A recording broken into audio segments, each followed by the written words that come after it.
उस्मानी दस्ता खामोशी से किले के करीब पहुंचता है। पहला तीर फजा में छोड़ा जाता है।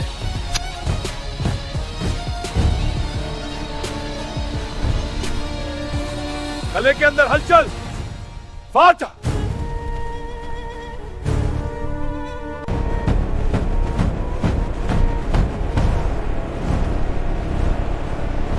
अल्लाह मेरी दुआ कबूल फरमा और हमें फतह अता फरमा।